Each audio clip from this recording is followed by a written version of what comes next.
Fala galera, tudo beleza com vocês? Por aqui tá tudo bem, graças a Deus.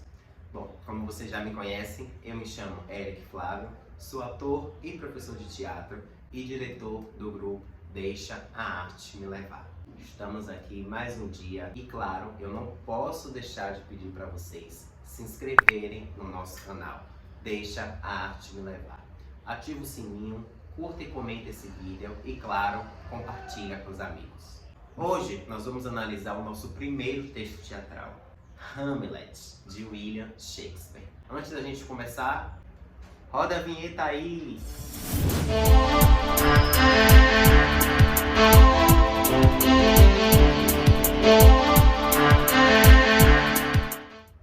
Bom, aqui no nosso canal já tem um vídeo falando sobre a vida e sobre as obras de William Shakespeare. Hamlet é a obra de Shakespeare que mais ganhou destaque. A tragédia é baseada em um príncipe que busca vingar a morte de seu pai, com uma densa narrativa reflexiva sobre conflitos de família, amor, sanidade e loucura. O texto ele também traz reflexões sobre filosofia, política, moralidade e todas as circunstâncias da condição humana. Por ter uma complexa temática, a obra ela ganhou destaque mundial e o seu legado ele permanece até os dias de hoje. Antes de fazer um resumo sobre o texto, sobre a obra, eu quero apresentar aqui algumas curiosidades sobre a obra. Quem nunca ouviu falar sobre a famosa frase ser ou não ser? Eis a questão. Ela é conhecida mundialmente junto à cena do rapaz na peça olhando para uma caveira e refletindo sobre os dilemas da vida. Hamlet é a peça de Shakespeare mais longa que existe. Uma encenação comum de Hamlet ela dura cerca de 2 horas. Contudo, essa peça ela é composta por 5 atos e quase 30.000 palavras. Isso é mais ou menos o que vale uma encenação de 4 horas, 4 horas e meia no máximo. A peça ela não está situada especificamente em um movimento literário. A princípio, ela não ganhou muito destaque, mas com a chegada do romantismo, as obras de Shakespeare se consolidaram mundialmente. Como personagem, nós temos o protagonista Hamlet. Ele é o príncipe da Dinamarca e filho do falecido rei Hamlet. É sobrinho do rei Cláudio, filho de Gertrudes e apaixonado por Ofélia. Ele é um personagem receoso que faz a sua vida buscar respostas pelo assassinato de seu pai. Outro personagem é o fantasma do rei Hamlet, que aparece para o seu filho e revela a ele que foi assassinado por envenenamento por Cláudio.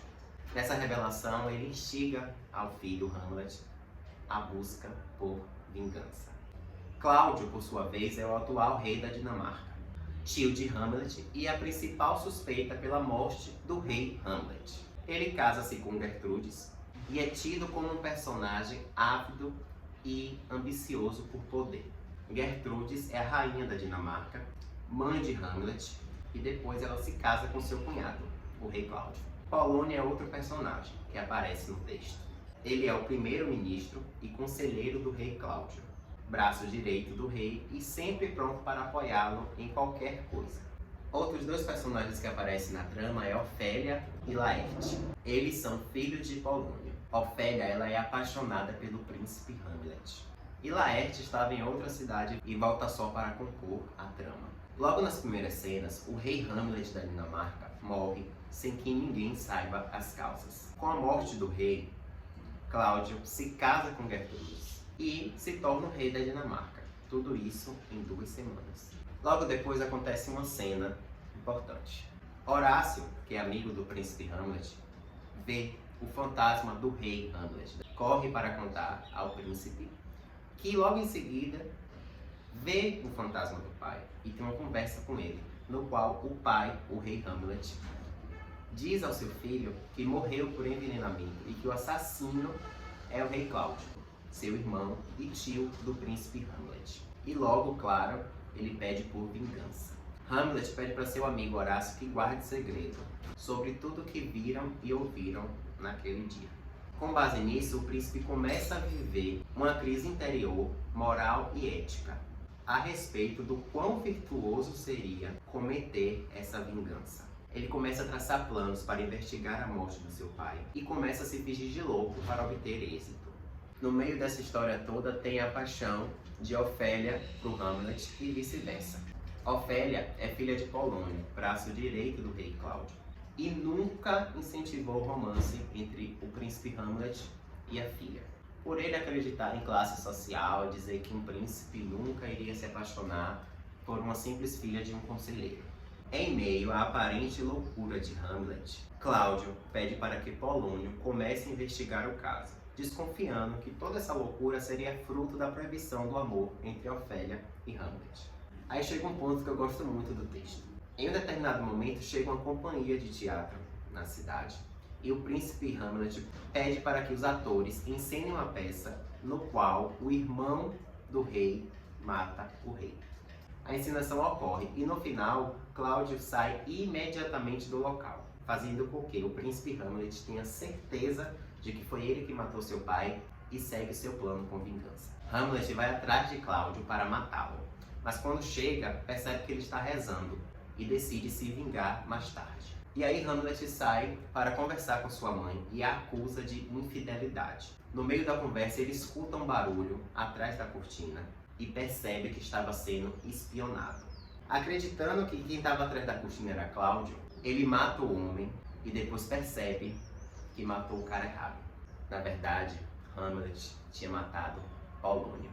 Depois do assassinato, Cláudio decide mandar Hamlet para um exílio na Inglaterra. Contudo, o navio que levava Hamlet para o exílio é atacado por piratas. E por ele ser um príncipe e muito rico, ele ofereceu um amontoado de dinheiro para que os piratas levassem o navio de volta ao seu reino. Nesse momento do texto, já não se sabe mais se a loucura de Hamlet é fingida ou é de verdade. Diante da morte do pai, da loucura de Hamlet e das incorrespondências, Ofélia fica depressiva e daí ela comete um suicídio. Laerte, por sua vez, fica sabendo da morte do pai e da irmã e vai em direção ao castelo atrás de vingança. E daí vem todo o desfecho da trama. O rei Cláudio tenta mediar uma situação entre o príncipe Hamlet e Laerte. Contudo, vendo o sobrinho meio louco, ele arquiteta duas formas para conseguir matar o príncipe Hamlet. Primeiro, ele colocou veneno na ponta da espada de Laerte. E segundo, ele também colocou veneno na taça de Hamlet, que beberia caso vencesse a batalha. No meio da batalha, Gertrudes acaba tomando a taça com veneno que estava separada para Hamlet. E logo depois, Laerte consegue ferir Hamlet com a faca. Contudo, segundos depois, na batalha, há uma troca de espada e Hamlet também consegue ferir Laerte com a espada envenenada. Quando está todo mundo desfalecendo, Hamlet percebe que foi o seu tio que tramou todas as mortes e obriga ele a beber o resto da taça com o vinho, tendo assim um desfecho típico de uma tragédia. Todos os personagens principais morrem. Essa peça de Shakespeare tornou-se mundialmente famosa não só pela sua elaborada estrutura ou pelo trágico enredo, mas principalmente pela forma como foi elaborada. Ao escrevê-la, Shakespeare explora profundamente as condições humanas. Trata de temas polêmicos e relevantes em todas as épocas e sociedades, como corrupção, traição, incesto, vingança e moralidade. Além disso, ele faz por meio de uma longa análise filosófica e psicológica do comportamento, expondo cada pensamento e sentimento do seu protagonista. Assim, utilizando-se de uma rica expressão literária e demonstrando domínio de escrita, ele brinca entre o limite da sanidade e da sandice, comunicando-se diretamente com o leitor, causando nele muitas reflexões e impressões. Para além do efeito de interlocução e introspecção, Shakespeare utiliza de raciocínios aplicados até hoje, fazendo com que sua obra ultrapasse as barreiras do seu tempo, sendo assim estudada, montada e analisada até hoje. E assim se encerra a nossa análise sobre o texto Hamlet de William Shakespeare. Um grande beijo. Tchau, tchau.